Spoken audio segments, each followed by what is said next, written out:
Hello, friends. Welcome back to the Earthly Delights podcast. This week, our guest is Ronni Abergel. Ronni, Vasaw, what's the crack? How are you? I'm pretty good. How are you? Thanks for having me on. It's great. You know, you're our first Danish guest. Really? Yes. Well, I hope to make a lasting impression, so we'll have many Irish coming to Denmark to visit. Absolutely. We'll expect references to hygge. Oh, really? True. Wow.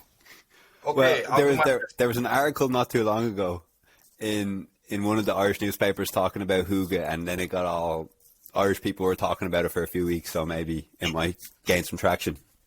It's a bit of a, I don't know if it's not just a word in Danish for actually the same thing that happens at your place when you guys get cozy, and you get together to relax, have a couple drinks, chat it up, and just chill and be cozy. I think it's the same thing. I see this across cultures, but in Denmark it has its own word. It's hygge. And Danish hygge. It's difficult to get to a point with Danish people where they actually want to hygge with you. But if you get there, then you know you're in a good position. Okay. And can I just ask, do you say that? Do you say, do you want to hygge together? Yeah. Yeah, I mean, you'd say something like, skal vi ikke hygge og hænge ud? Don't you want to hygge and hang out? Or hang out and hygge is probably the way you translate it properly. So yeah, it's a figure of speech. And what are you going to do tonight? I'm just going to hygge, I'm going to hygge with my friend. So don't mistake. There's nothing sexual in it at all, in fact. Or at least it could be an implied reference. You could use it in that context too by saying to somebody, in a bit of a cheeky way, going, "You want to come to my place and hygge?" Then that could sound like more than just hanging out and eating popcorn.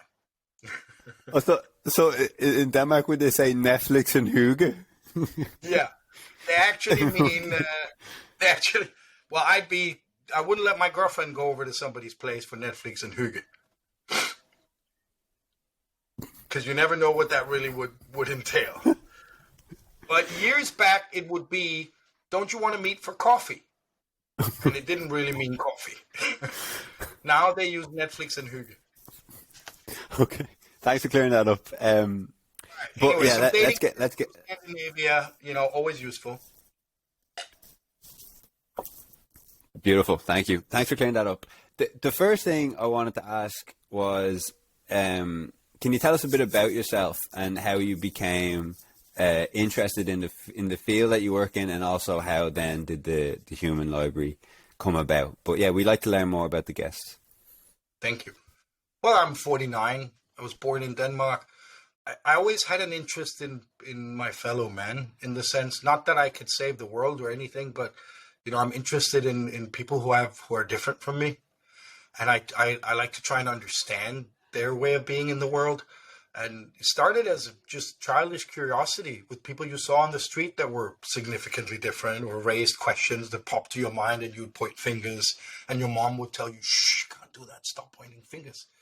So I think I've always had a natural curiosity, also because I'm mixed myself, in the sense that my mom is Danish, but my dad is not from Denmark.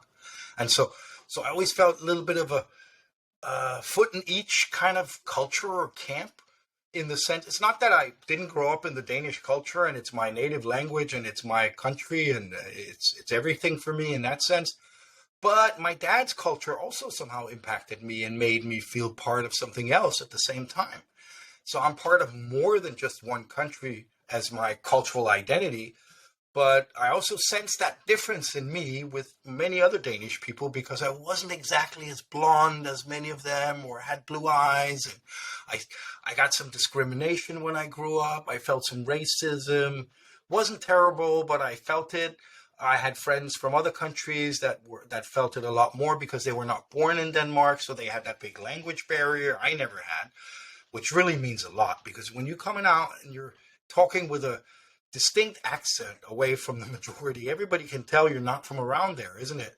And it gives you away immediately. And back then in the 70s, 80s, that was enough. That was enough for people to have a lead into mobbing or bullying or excluding you because, hey, I don't understand what they're saying. We can't. Let's not invite them. It's going to be a bother. So I think, we all have some cultural curiosity, but the big sort of wave of foreign labor coming in, guest workers coming in late 60s, 70s here, kind of disrupted the homogeny of the Danish society a little bit and created a new, you could say, type of community with a lot more diversity, and slowly eroding some of the cohesion because we're not all the same anymore, like we perhaps thought we all were until 1965 or 1970. So a lot has changed for Denmark, but I thought, hey, let's not be afraid of the new. Let's try and understand it. Maybe there's nothing to be afraid of. At least if we sit down and try and understand, we can decide. We can make up our mind. But don't make up your mind from a distance without getting to know people. I mean, ask yourself, would you want to be cut off from opportunities in your country, in your life, in your community, just because somebody didn't give you a break to at least give you a chance to show who you were? I mean, it's all right that you feel that I'm not the right fit for you, but at least give me a chance to show you who I am first, and then decide if you think you and I could be a fit, whether it's for working relationship, friendship, or just friendly neighbors, kicking it across talking while we're fixing our lawns. I see you on your driveway or something. So it's all a matter of, I think, individually being more courageous and curious about the diversity around us. And I always was. I was the type who'd walk up to people on the street and stop them and say, hey, what is this? This is different. It makes me think about stuff. I'm so curious. Sorry, I don't mean to stop you or bother you. I'm always trying to be very polite, but I'm also very sincere, so they know I'm not there to frown upon them or begrudge them anything, but rather because I'm really curious to understand. And ask yourself this: who does not want to be understood? That's a good question, isn't it? See, there you went silent because you don't have the answer, but you do. Nobody in this world to be understood. It's plain and simple. And so imagine that you've been misunderstood for maybe even large parts of your life. You were deselected in physical education or sports at school. You were not invited to the different parties, or you had only limited access to social relations because of a certain circumstance about you. So you paid a high price during your life for being who you are, something you cannot change. Then imagine now you're being invited to the human library. You're going to conferences, festivals, workplaces, public libraries, universities, community centers, and talking to people about who you are and helping them better understand who you are so that others like you, and yourself too, shall not be facing the same discrimination and exclusion that you have. So literally hoping that we can sensitize our community to be more understanding and inclusive. And this is the library to do it. This is the place to engage and have that conversation with your fellow man, whom you might think you have something against. I wanted to ask, I think the project that you have going there with the Human Library is amazing, but there's the big things that for me that come up when I think about it and when I've heard you speak are, how do you get the guests? Like, how do you get the people that, as you call them, the books? Mm-hmm. And on the flip side, how do you get, like, I don't know if we can release this, so I won't reference the station, but you're going to go onto an American station which would seem it doesn't lend itself to your type of audience, as you said before. So how do you get the people who are, maybe have these bigotries and have these stereotypes and are comfortable in having them? How do you get them to come over to the Human Library? I mean, I guess we should start first. That's a two-part question. I do hate two-part questions because people always end up answering one and not the answer. So let's just start with the first. How do you get a guest? So I watched your TED Talk on YouTube, and you've got one of the people that you've got on there is a guy, for people who haven't seen, like, they can imagine, tattooed from head to toe, and then they've also got like the horns put in that, so like it looks like they have horns coming out of their skull and so on and so forth. How do you get someone like that to come in? Because my first take is, wouldn't that person feel like they're almost at a zoo, like they're being gawped at? You know, like these people are, the normal folk, quote unquote, are coming to look at him and go, "Wow, what's happened here? Why are you like this?" species. Yeah, exactly. Rare How do you get them to species. go, It's the actually, no, social you know what, come? circus. It's rare species on exhibition. It's the social Exactly. circus. It's Yeah. people in a cage, which we did in the past. Did you know we put people in amusement parks from other continents and Mm. exhibited them, put people on Yeah. exhibition? That's no Yeah. more than 120 years back, guys. You had families living inside amusement parks around Europe from China and Africa on exhibition. Okay? But Yeah. that's not what we're doing. But I really appreciate the question. And I think that, plus, how do we go beyond the congregation, are two very important questions, and I'd love to answer them. Now, first, how do I get people to become books? Well, word of mouth is now so strong that people volunteer. I return to my initial statement about who does not want to be misunderstood. Now, having lived with a disability most of your life, this is a chance to maybe turn what has been a disability into a competence, into a qualification, into a positive part of your identity where people are going to appreciate you as an open book to help us understand. Yeah? You're going to be appreciated. So books come on their own. I barely have to do anything anymore. But in the past, I would stop people on the street. I would reach out to special interest groups and ask them to yield volunteers with HIV, or volunteers that had a different gender orientation, or other volunteers that we could use as open books. And I would use my own personal network, the original book collection in 2000. 25 of those 75 books were people I knew personally, so that I have from my already existing network. Others I recruited off the street, like one young boy with a mohawk and piercings all over his face. I took him off the street. He was 16 years old. I said, "You want to be part of the Human Library? I'll take you to this festival, all expenses paid." And he's like, "Sure, what do I have to do?" I said, "You have to be an open book about what you did to yourself here and why. Tell us, answer questions about what you did and why, and everything will be fine." And he's like, "Sure, I'm happy to answer questions." 20 years later, he came to our 20th anniversary. He's now an adult, educated, family man. You could barely recognize him, but it was such a beautiful thing to see him again. Anyway, I stopped him off the street and I called his mom and asked permission to publish him, and she gave me, and it was incredible. But books, I mean, they're motivated by many different, you could say, reasons for coming out. But what I think they all have in common is they have faced unnecessary bias, stigma, prejudice, because of our lack of insight and understanding. And so we're not a library that works for tolerance or works for tolerance or to combat stigma. We're not a combat organization. We're here to see if we can create a safe space where we can reach some kind of understanding, and through that understanding, acceptance. Because who wants to be tolerated? Okay, who wants to be understood and accepted? Go ahead. So that's the path we're on, to create a safe space and bring out people with the lived experience. How do we get beyond the congregation? Second part of the question, and we'll get to all of it. We go to schools where teachers made the decision that their students are going to be our readers today. We go to universities, we go to medical schools, we go to colleges, we go to institutes for social workers, where their trainers, their faculty, made the decision that they're going to be readers. It's part of their schooling. They must show up. It's mandatory training, not voluntary. So I'd say amongst all of that, we do get a broad scope of people, but obviously in educational institutions. Next level is workplaces. Now, when you go into a leadership development training program, for example, at Heineken or UGI, if you're onboarded as a new staff in UGI Corporation, you're going to be going through a human library learning experience as part of your onboarding.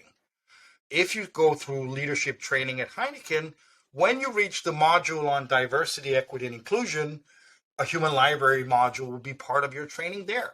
So we're definitely reaching people that maybe they wouldn't come to us on their Sunday afternoon with their wife and kids down at the public library. Or they might not run into us at Burning Man or Wilderness or Glastonbury or Essex Book Festival this weekend in the UK. But we might get them through their work. So somehow, one way or the other. Then there's the upcoming podcast, which is not in any way to compare to your great show, but we're going to try and get into a conversation about how to unjudge someone. Something that's really crucial to us and very important and key to the whole mission of our organization. Providing people an opportunity to unjudge someone. Because we all judge. There is no denying it. And at the foundation of our methodology is an acceptance of this fact. We cannot stop judging. The moment you stop judging is the moment you've decided you no longer care about your life. Because the judging is about keeping you safe. It's a survival instinct that you cannot switch off. So when you see something significantly different from you, your brain is going to make a risk assessment, and it is so fast that that label is printed and it's put in a little box. Yeah. So revisit those judgments. We all have that built-in label printer, and it's printing continuously about our friends, about our neighbors, about strangers on the street, or people we see on TV doing something crazy, like standing on top of a Brooklyn subway train, driving across the Williamsburg Bridge, doing the Subway Surfer 10th anniversary for real. It's crazy.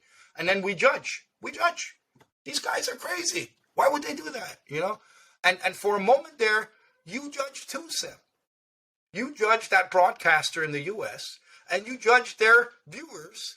And if that's how we're going to progress, all of us, how are we ever going to find common ground, my friend?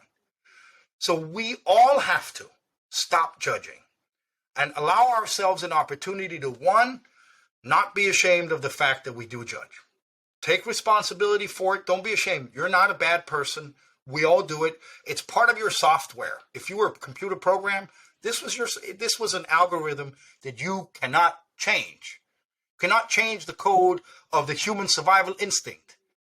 You can heighten your senses or sort of slower them, weaken them, but deep down, your survival instinct is not something that can be suppressed for real. Maybe you can be drunk or drugged and fall in the water and not know how to swim and save your life because you're drunk.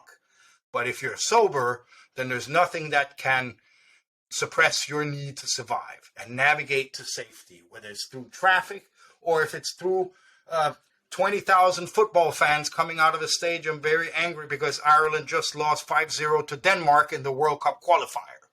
Okay? I remember such a scenario. So maybe there were 20,000 angry Irishmen coming out of the stadium in Dublin looking for somebody to beat up. And that's when I took my Denmark shirt off and I put my green shirt on. And I'm still wearing the green. It doesn't show. But we all judge, and we might judge the wrong people now and then. We know it happens. When can we revisit those judgments? So I'm trying to reach readers where they are. That's online. That's in their workplace. That's through their social life in festivals, community centers, special events that are going on.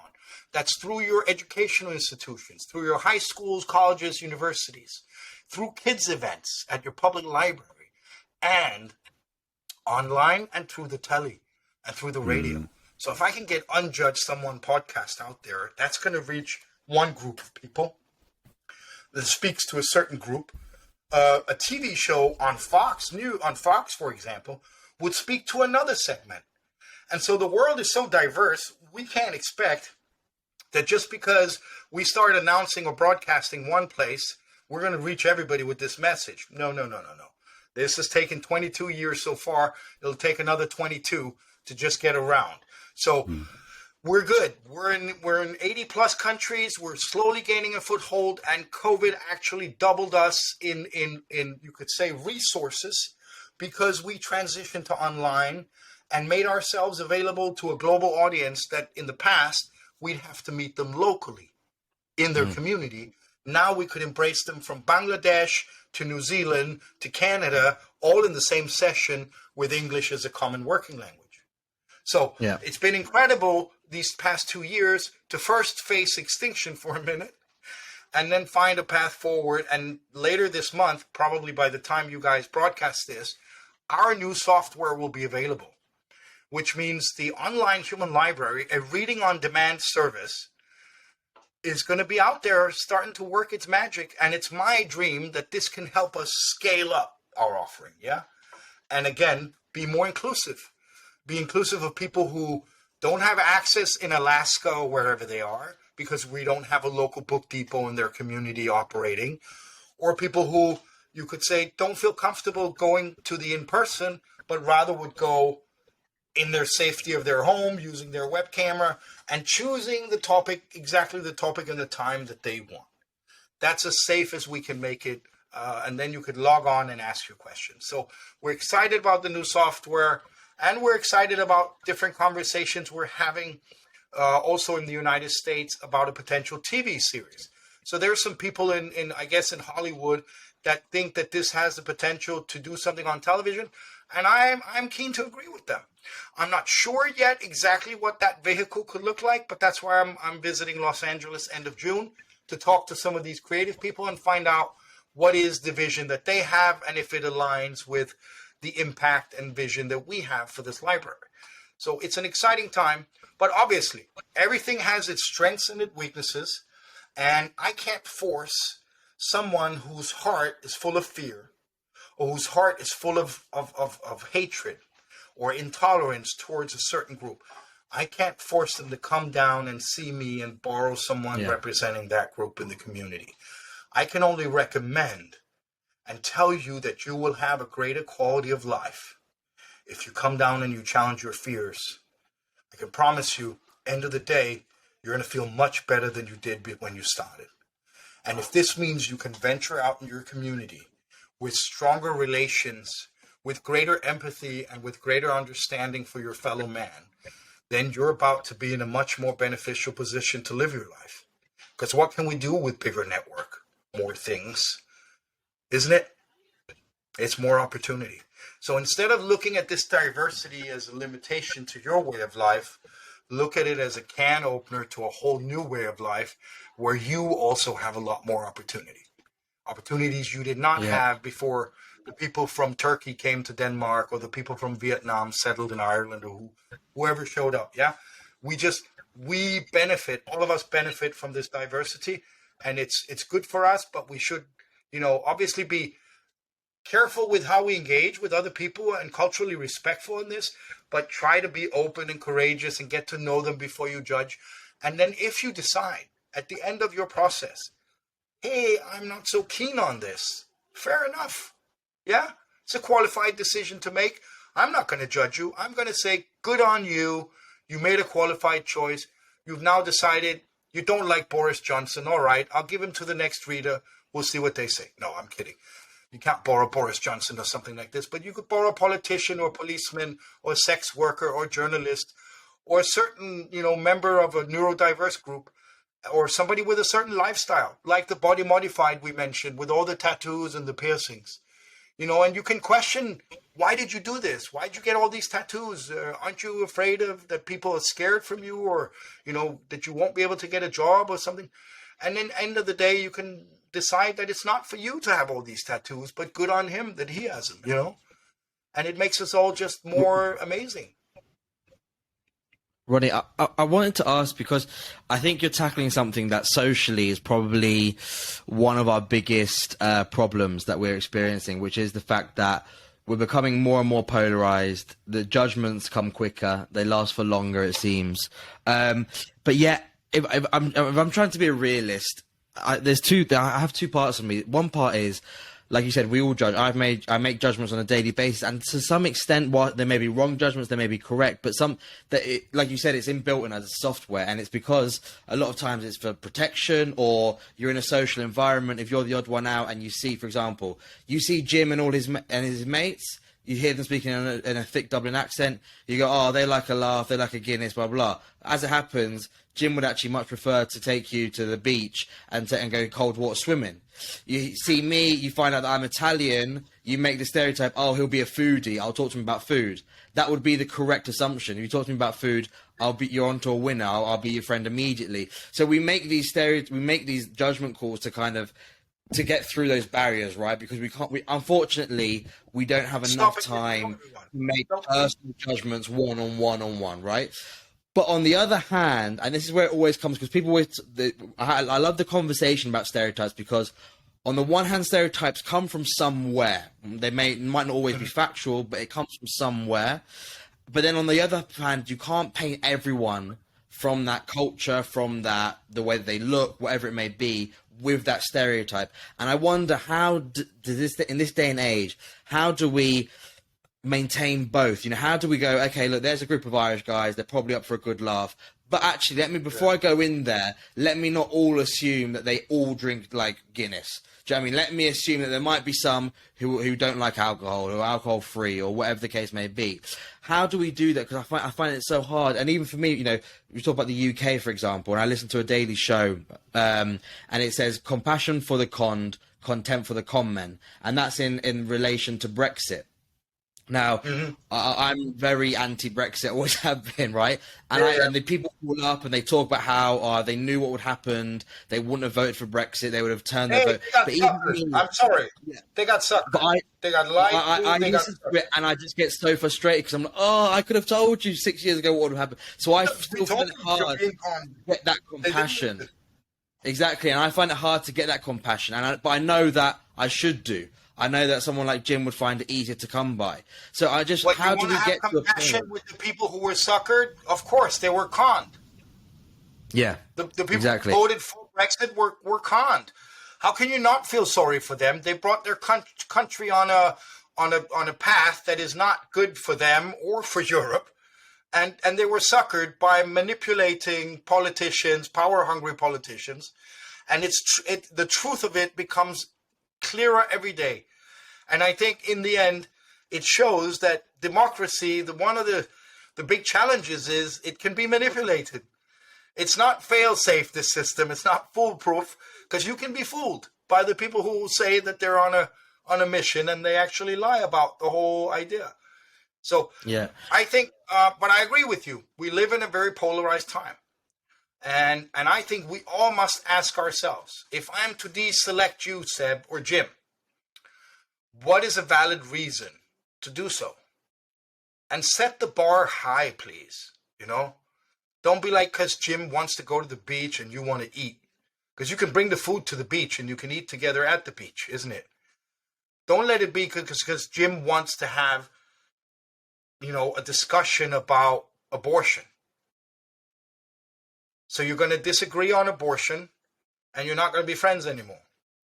Or you're going to disagree on Trump, or disagree on Brexit, or disagree on whether you like Cardiff or Liverpool or whoever team. Dunfermline, I don't even know any teams from Ireland, I don't think. Fairytown. St. Patrick's Athletic. Yeah, okay, yeah. That's probably one of the few that I've heard of, you know. And is there Rovers or I don't know. Yeah, Shamrock Rovers. Yeah, that's the one. I know them because of the Shamrock. But you know, so anyway, sorry for my lack of football competency on this podcast, and my apologies to the Irish listeners. It's not lack of respect for Irish football. Just don't have time to follow all the stuff. But I'm concerned that we navigate and shy away from friends, people we could have great relations with, family members, because of one issue. And of course, there are certain issues that are incredibly important and significant and will divide us. But it seems now it doesn't have to be really big issues any longer. It's just an excuse to conquer and divide, isn't it? To put people over here and people over there and to expose our disagreements. But how much time are we talking about finding compromises or solutions or a common way forward? We're not spending time on that at all. We're spending all the time talking about how much we disagree. And finding new ways to disagree or new ideas we disagree about and just agreeing to generally disagree, you know? When did this become in the interest of mankind, of community, of democracy, of the state, of the city, of anyone, that we spend so much time on disagreeing all the time? Let's try and spend time, find ways to find common ground. I don't see them negotiating enough. I don't see them talking enough. I see them talking about each other, but I don't see them talking with each other to find ways forward. Now, what is my expectation as a taxpayer, as a voter? I expect politicians to help find solutions. Now, show me one that can find solutions alone, and I'll show you a bloated person. because that's what it is. There are no easy solutions found on their own. I didn't create the library on my own.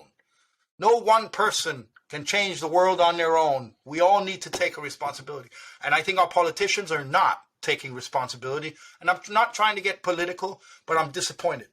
I'm disappointed in the individuals, and their yield for power is so great that they will sell the planet, down the tube, just for their temporary 5 minutes of having something to say.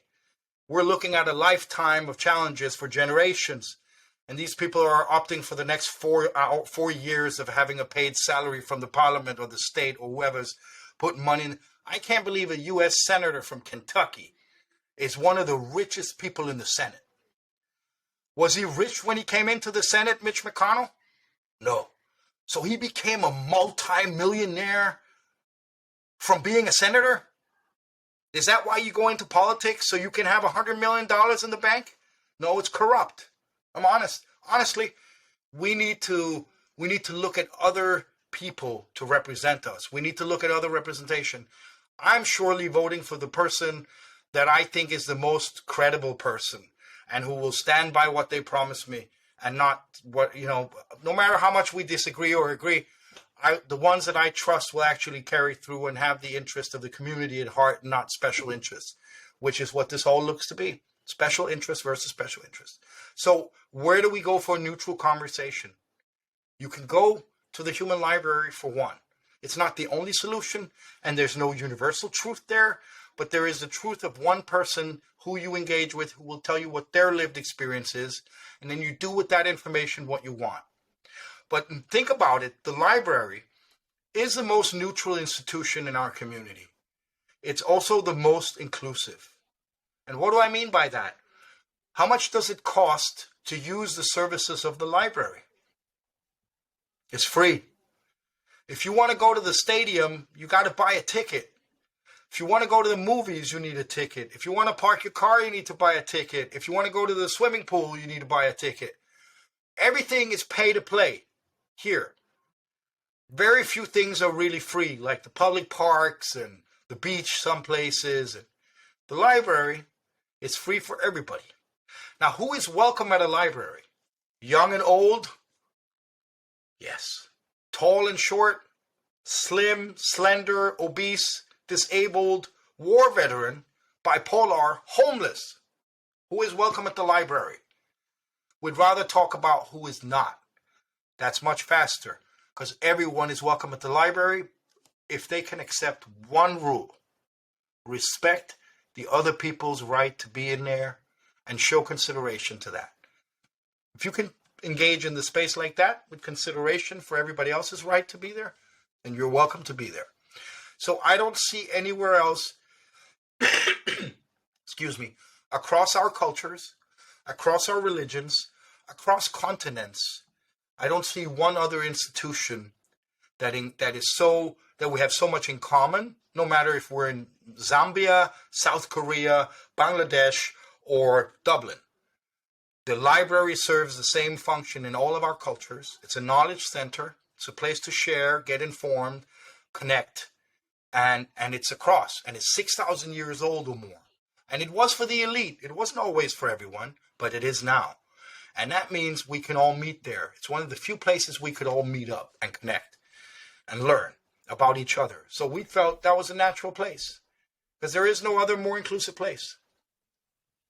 Ronni, what do you think are the groups of people that you get there and all the individuals? I wonder, and this might be an impossible question, and if so, just I'll let Jim come in with a better question. But I wonder if you have, is there like one specific thing that people find really hard to get over or have the most stereotypes towards, be that sexual, be that religious, be that racial, be that physical appearance? Is there one that really stands out as like, this is the one that's we've really got to tackle hard? Well, I don't know if there's one we got to tackle hard. I think there are many, but I can tell you that each country has their cultural taboos. Now, this would be one of the global ones, is the victim of incest. That is always incredibly heavy for readers to even fathom. Yeah. But there are also global bestsellers like groups that are stigmatized across communities, and that's different groups with different religions. See, in different communities, different groups are stigmatized because of their religion. And the same with gender orientation. Different cultures, different groups are, again, stigmatized. So I think we have a big global challenge to save the planet, but also to understand that that is the only race, the race to save the planet. The rest of us, we're just one people. And we need to work together to save this planet. So mankind need to get over our differences and work together if we want to have a sustainable future here. There's so much that we're doing now that is not sustainable, cannot go on, must stop. If we don't, the future is ruined. So why do we keep the bickering and the hostilities when we're all facing a much greater challenge? It's incredible, but I understand it's in our nature, and it's in our nature to organize tribally and in communities with people that are like us to feel safe and all that. But we're global family here. Mankind is a global family. I'm related to you guys. You guys are related to the people in Colombia. We're all interconnected. So the more you engage in my library, the more you mirror your own humanity in this diversity, the more you're going to understand how universally mankind is connected. And I think once you've read enough books, you come to peace with this. It's happened to me. You come to peace with it, and you feel connected to everybody, even the people who are so different. So I don't have any fears. I don't have any apprehensions. I'm cautious about individuals, but I'm open to all the incredible wonders of the world rather than being cautious. So in this sense, I try to give people an opportunity to show me who they are when I have this chance, whether it be in an airport, on a train, or the occasional, happening, you just bump into somebody. I really try to get them to understand them, and also forgive myself for judging, because I do it too. And sometimes I'll judge really fast, especially if people do something that could seem offensive to you. And maybe you misunderstood what their intention really was. Maybe they didn't mean to barge into you and pour your rum and coke all over your nice, newly ironed shirt. Maybe that wasn't on purpose. Maybe you don't have to get very upset. Maybe you forgive the guy and say, hey, man, what happens? So sometimes we also need to look at our own ability. There was a woman called me. I think this is a great way to illustrate this, probably a best example. Woman called me. She said, Ronni, I love the library. She was from the Ukraine years back, long before this situation now. And she says, you're really onto something, because we have no tolerance for the intolerant. And then I said, but what does that make us then? The moment we're intolerant of the people who we feel are intolerant, we're in the same boat, aren't we here, fellas? We are in the same boat. And the planet is now the Titanic. And if we don't stop fooling about, we're in a sink. So I think we need to disperse with the local hostilities, find common ground, and start working towards developing solutions that are sustainable. So that's my hope. And, maybe I won't make it on time because it's a big place we're in. But if I spend my time in a meaningful way while I'm here, trying to make an impact, make a better world out of this, it's for me, it's better than selling toothpaste. And not to take anything away from selling toothpaste, because I'm so grateful somebody will do that so I can get my toothpaste and keep my teeth nice. But it's not for me. I'd rather do this. It's meaningful to me. And I realize I'm still in the same flat 25 years. I'm still driving my old car, not much because it's old, and my bicycle. I live in the most diverse neighborhood in Copenhagen, where the property prices never really rise because there's just too much diversity here for this to really become as attractive as the other places where prices skyrocketed, isn't it? So I'm here, most population dense area, people outside my door from Turkey, Somalia, Arabic countries. I had a shawarma with hummus yesterday. I was happy about it. And I feel absolutely safe here. Completely safe. I wouldn't move. Why would I move? This is the most dynamic place, the most diverse place in my country I can be. Anywhere else, it would just be, wow, like an echo chamber, isn't it? Or a silo with everybody else like me. That would make me uncomfortable, personally. So here we are, and I think it's up to all of us to decide, even the listeners of this podcast, because all of us that do listen to this podcast judge too. What can we each and every one of us individually do to maybe help make this world a little bit more understanding by ourselves leading the way and trying to be more understanding? Ask those questions. Be courageous. Engage with the people that you might be a little bit apprehensive about, or even better, like we had a reader come in. She lived in my neighborhood here down the road, actually, in a place where 1,500 people from maybe 60 different countries or more, right? So in her staircase, there are 10 families, and the probability is 40 to 60% had a different ethnic background than Danish in this area. They even called it a ghetto at a certain time.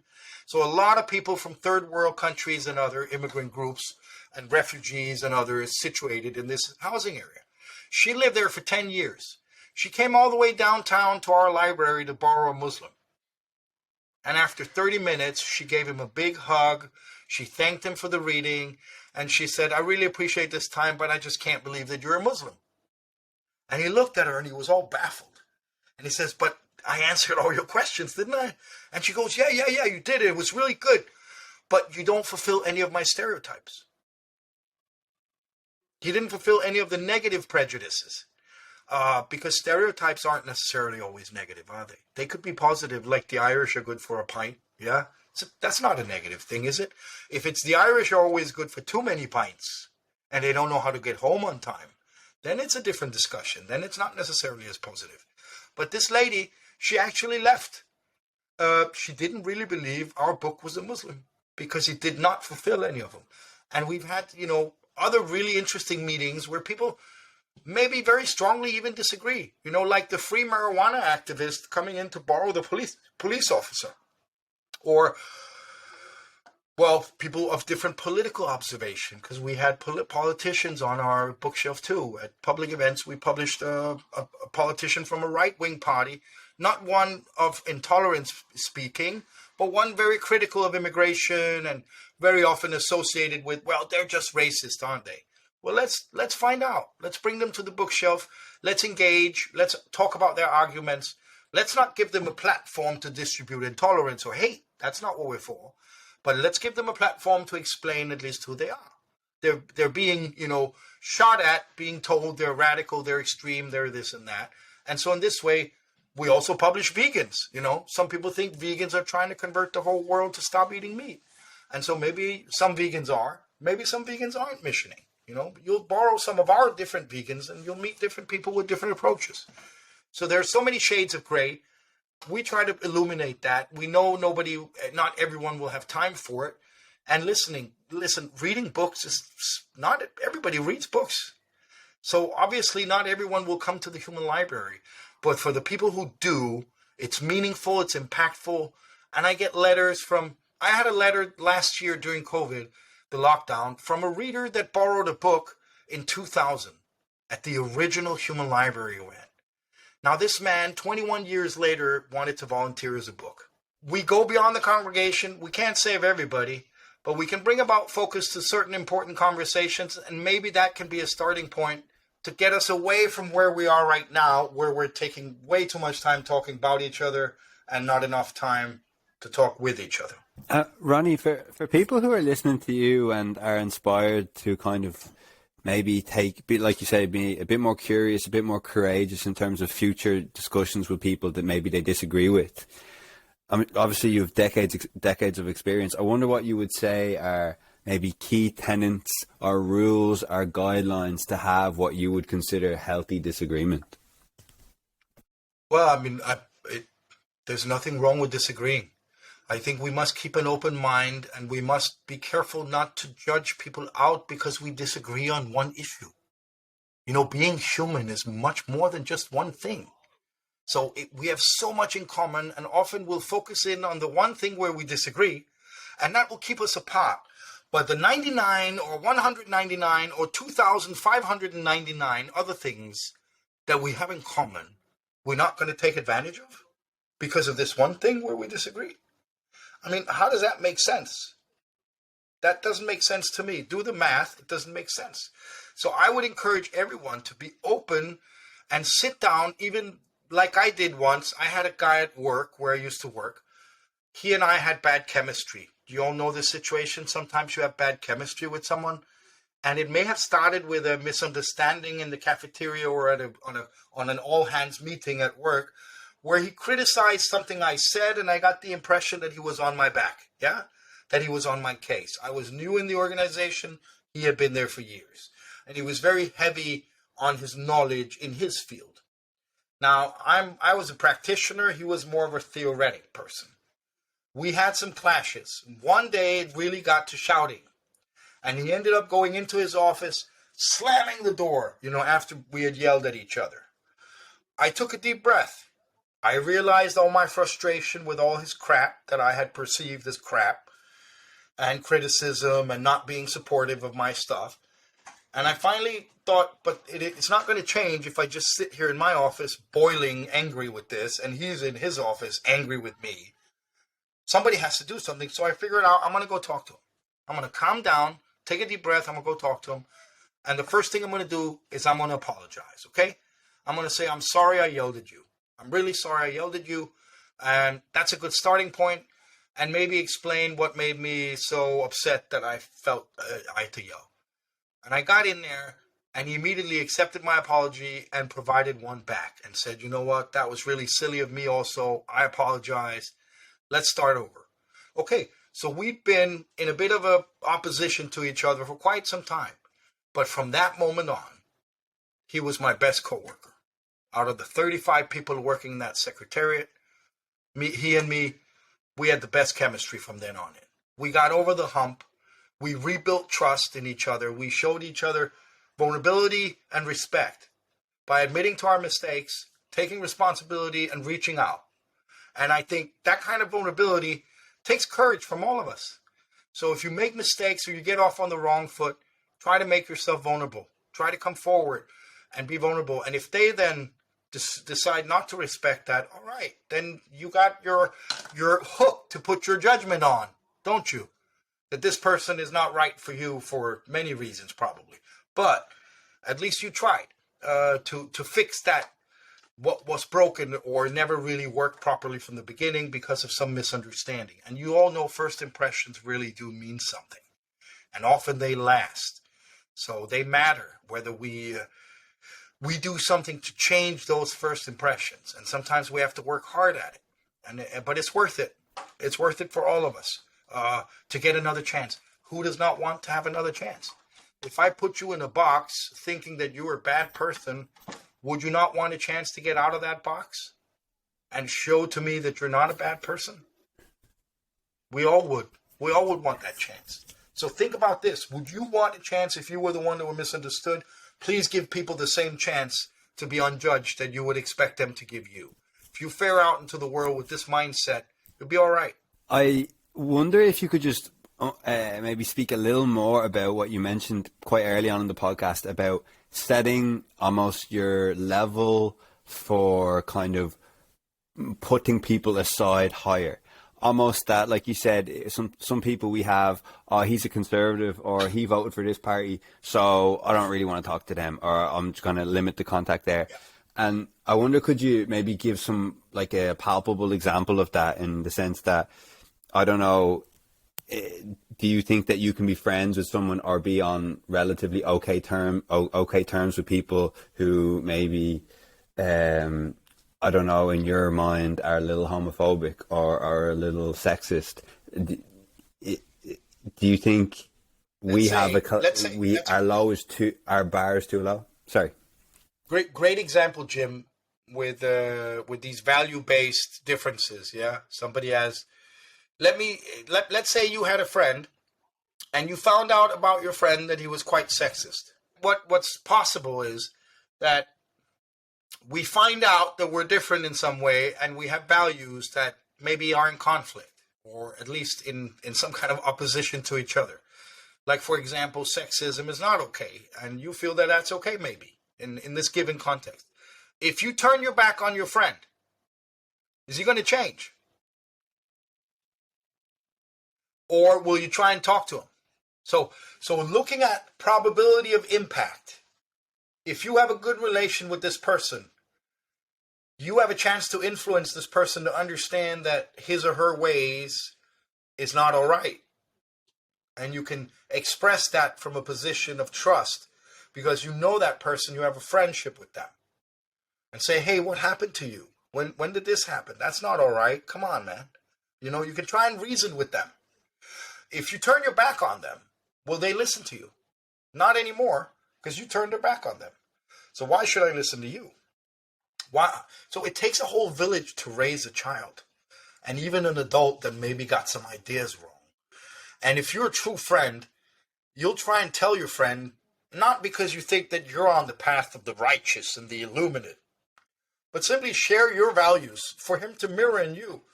And maybe find common ground, maybe see, hey, that makes sense. I'm sorry I did that, Jim. I wasn't even thinking. I'm just being ridiculous and lazy in my head and using language which is not appropriate. I didn't mean to offend. Maybe you'll get to the bottom of it. But if you just heard him say it and you were like, judged him, like, I'm not going to hang out with this guy anymore. You must confront the person in a friendly manner and say, hey, I heard you say such. Are you serious? Because the way I heard it, it sounded like you really meant like this. And that would be a little disturbing and upsetting to me. I mean, I respect you, you're a friend, but why would you say things like this? Or if you know this about somebody and you come back to your high school reunion and you realize they're still like that, then, we can't save everybody. We can just try to communicate what we feel is right. And then, then decide. I mean, obviously, I don't have a lot of racist people in my private social circles. I don't. Because when I'm having my social time with my friends and family and stuff, I don't want to be listening to people who want to fill my ear with intolerance or hate.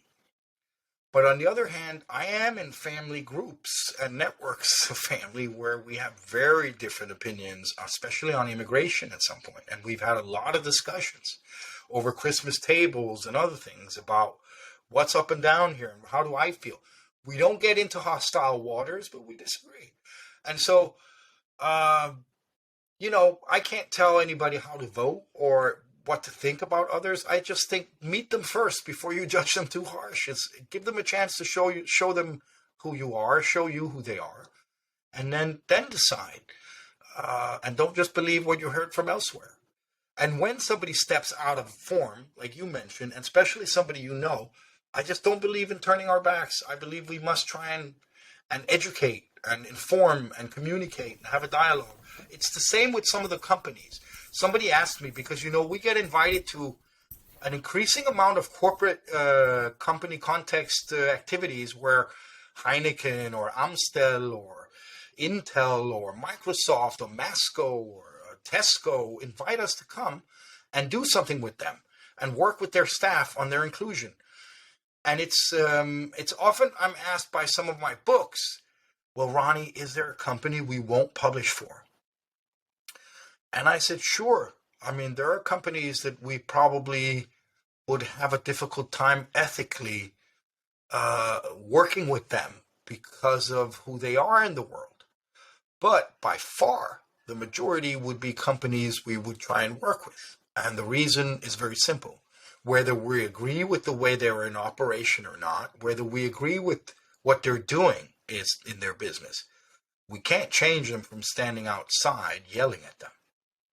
We have to go inside and talk to them. So if we want the pharmaceutical industry to be better sensitized to the needs of the patients and the pricing policy and all that, dialogue is one way to approach them. You could also stand outside their factories and throw rocks at the gate or whatever, protest and blockade or whatever you think is the right approach for you, a democratic approach. But I just don't believe that that's going to change them. I think they'll change if they can, if we can reason with them. So I'm still on the path of reasoning less than force and legislation. I'm trying to reason with people and make them see what makes most sense. And I think there is an increased awareness worldwide that diversity is a strength and that diverse organizations are competitive and actually innovative. So more and more of the global leaders are embracing this strategy, which means it will implement itself across the world gradually. It's unavoidable, but it's going to take some time still. It's going to take a lot of work also, but it's coming. It's coming because it's the only sustainable way forward is to work together. So I see how these global organizations are doing that and bringing people from all around the world together in these teams. And I see that's what we as mankind need to do. We need to, in that way, imitate some of these structures and say, hey, let's work for a common goal across our differences. And that's the community. Now look at these challenges, for example, in the US with guns and these mass shootings. They have, finally, you can talk about the legislation that was passed and how slim it may be, but finally something came through, didn't it? Now, I'm keen to, criticize this wasn't as aggressive measures as are needed to really do something about the shootings. But was this better than nothing? Yes. And is it a small step forward to see them agree to something bipartisan? Absolutely. And I'm happy with that. I'd rather have joy over that than be, sad all day about what it could have been. Then try to embrace what happened and the positive of that situation. Make the best of it. Just like many of our books are doing. They were born, they were raised, they were living in conditions that were not optimal. Many of them not optimal. But they've made the best of it. And today, they're stronger for it in a way, and they're helping us build stronger communities, forge cohesion and understanding and empathy, leading by their example. The people who already paid the highest price are still leading. So I think in this way, there's a lot of hope because I think we have that universal common denominator. We all want to be understood. And if any of us see a chance to be understood, we're going to jump at the opportunity. We're going to jump at the opportunity. And that's what I see people doing, jumping at the opportunity to be understood. And it goes for both readers and books. So we got a win-win situation in the library. But how do we draw in 7 billion people? Big question. Still working on the answer for that. Well, I like what you're talking about, Ronni, specifically around almost the long-term approach to this, the sustainable approach, where it's difficult initially, right? Your neighbor says some things that you quite disagree with, and it's quite easy, and you can get along with it if you just don't really talk to your neighbor. But then there comes a point where you need to talk to your neighbor about the local road that needs fixing or all these things, and then it's harder. And I think it would be great to just re-emphasize this, the idea that you can talk with this person that you disagree with, and it may feel like there's no particular headway, but almost like you're talking about, you're actually laying down the foundations for potentially being understood, and that takes time, and that you can't just go away and say, hey, you're wrong here, and I'll tell you why you're wrong, and then you'll come to my way of looking at the world. And it's not going to happen. It's not going to happen, that's not right? going to happen. Yeah, it's not going to happen. The way it could happen is by you showing that you can accept the other person, so that you enter in a circle of mutual understanding. Now, I meet some people with a high level of intolerance, especially towards Muslim. And I say to them, I understand why you're afraid. I understand, but do you know any Muslim people?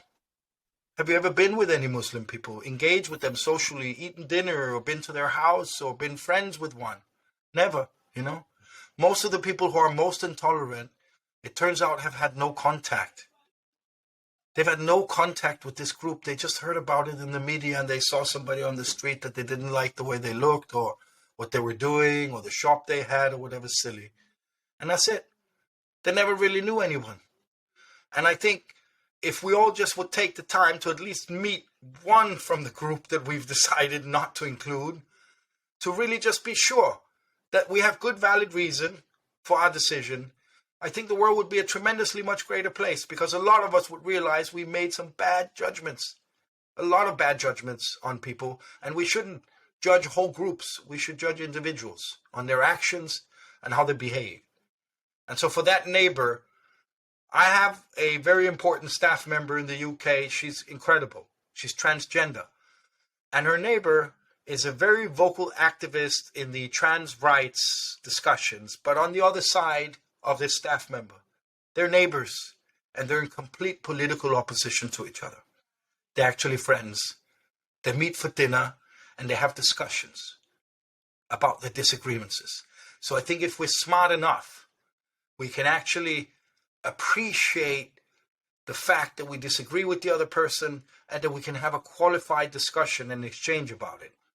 What it is we disagree, how we disagree. And I think once I understand why you believe what you believe, I'm more keen to accept your point of view. It's not going to become my point of view, but I'm more keen to understand also your right to have that point of view, because democracy is about the right to disagree also, to have different opinions. And you may not like my opinion on everything, but you don't have to, but you must respect my right to have my opinion, just like I must respect your right, and respect your right to live your life the way you want to, as long as it doesn't break the law or harm anybody.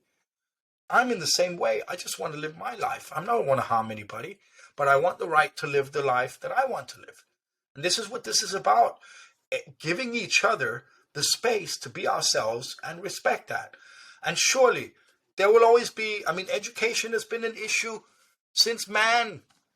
So there will always be people who need more education, who need more information, who need to be cared for a little, to be held.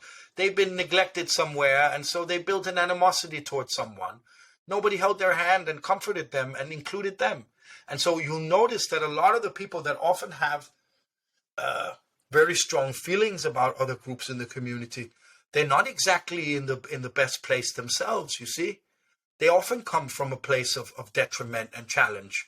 And so they tend to point fingers at other groups in the community and go, well, it's their fault that we don't have a job, or it's their fault that the community schools are run down, or there's crime in the neighborhood, or whatever it is. So it's a tendency to also point fingers and blame others. And I think it's a natural thing that we don't like to look ourselves in the mirror, but it's the best starting point for change, is looking at yourself and seeing what can you do to change the situation, and take responsibility. We're not good at that. We're good at pointing at others and try to give them the responsibility, or make them responsible for the situation. But it won't change like that. It's going to change by we all taking responsibility for that change. Now, I really want to be, able to fully understand and respect even the people I disagree with. And I wish they could do the same for me, because then we could respectfully agree to disagree. Ronnie, thanks so much for this. Yeah, sure. But obviously, if you behave in a way that is offensive to me, I will respond and say, that's not proper behavior for me. And if you and I are to have any kind of conversation, you must respect those boundaries. If you cannot, we cannot converse, can we? So obviously, we can't talk to everyone. We can't be friends with everyone. But at least try to understand even the people you don't like. Ronnie, it's great that you say that, because this podcast will actually be released 2 weeks after our conversation with Dr. Sari Gilman, who's an expert on boundaries. And you kind of summed it up beautifully there. Yeah. One thing I just wanted to close on, because I think it would be a nice way to end, is that you obviously have a big interview with a news station that you may disagree with politically, and it would just be interesting to know, is there something that you kind of tell yourself just before embarking on this conversation that potentially might be difficult, potentially might be triggering for you, because you think, oh no, they're just saying that now and they're wrong about this? Is there something that you're going to tell yourself when you're about to have this conversation that maybe some of the listeners could take on board? Sure.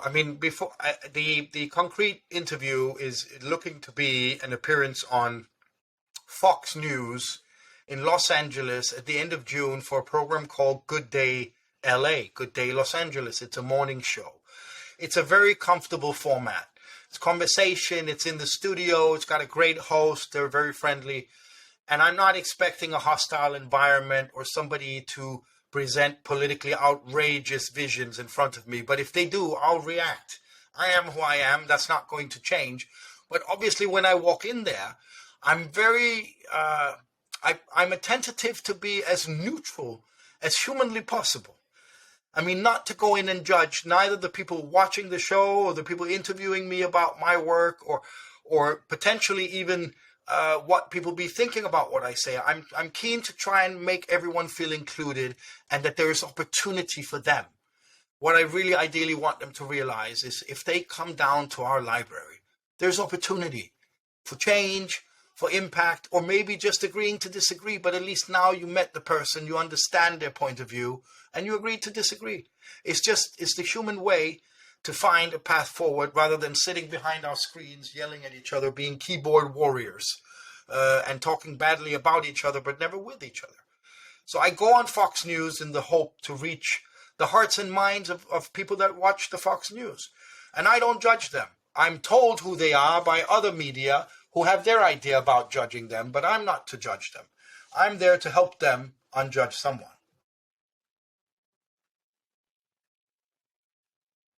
Thanks, guys. Really enjoyed.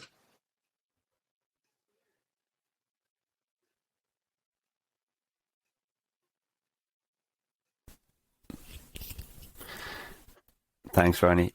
We always close by asking our guest how do they take care of their own mental health. We'd love to hear about that from you. Well, I've been in a bad situation about 9 years ago when my wife suddenly died. We're on a vacation in Spain with the children, and then her heart valve collapsed out in the balcony. She was 37 years old when she passed. I healed myself over the next 3 years. Combination of doing things that made me feel really good. Some had something to do with intimacy. Some had something to do with coming out and being, culture, music, under the skies, the open skies and the sunshine helped me heal my mental health. I smoked a couple of pot joints as well, surely helped too. I'm not taking any meds or anything, but I do suspect that I have somewhat of an ADHD activity going on in my brain, because there is a lot of stuff going on at the same time. I'm on top of it, but there's high speed in there. And how do I stay healthy? I appreciate the little things. I take joy in a glass of cold water, and I'll be in the moment to savor it when I'm drinking it. And I'll savor as much as I can from every day. I'm not waiting for the big highlights. I'm not sure, I'll look forward to whatever, but I'm not waiting for that. I'm happy every day, and I try to find things that give me joy. Something my child said, something my daughter asked me to do, or something that happened on the street that I'm amused about. So after she died, I feel I'm enormously much more present in the actual presence of life, because I wasn't before. But since then, I'm noticing everything around me. I'm highly attentive. I'm much ado about today, and not so much about tomorrow. So living the life, honestly, and then little rum and coke here and there help you too, isn't it? But that's what I'll do. And I went many years to the psychologist to work on my anger, because it wasn't fair what happened to us. And I was distraught by the doctors having failed us after monitoring her heart for 27 years, and then she drops dead like that before getting a new heart valve. That was discouraging for the Danish healthcare system, and I was a bit upset for a long time. But these conversations with my therapist really helped me process the emotions of the injustice that happened and forgive the people for their mistakes. They didn't mean us no harm. They didn't mean her no harm. They just were not skilled enough in the situation. And that is my judgment. I reserve the right to pass that, because I figure if they were skilled enough, she would still be alive. All right. You guys stay safe. Thank you for sharing that with us, Ronni. And thank you for giving us your time. You've been really generous. The passion's come through. The energy's come through. I hope it all goes well in America. Hopefully we can see the Human Library on the television soon. But thank you for giving us this time to the Untitled podcast. We really, really appreciate it. Thank you. Thanks, guys. Well, it was Thanks great questions. I love the intimacy of this podcast. Somehow it seemed we were much closer to each other than we actually were. So I appreciate that, making me feel so comfortable here on the show with you guys. I hope the listeners will benefit, and that they join us online one day for an opportunity to unjudge someone. For sure. We'll Thanks put so all much, of the Ronni. links in the show notes. So for anyone who's got, you know, even more queries and wants to find out some more about Ronni or about the Human Library, all the information will be in the show notes and you guys can find it there. But for the meantime, thank you very much.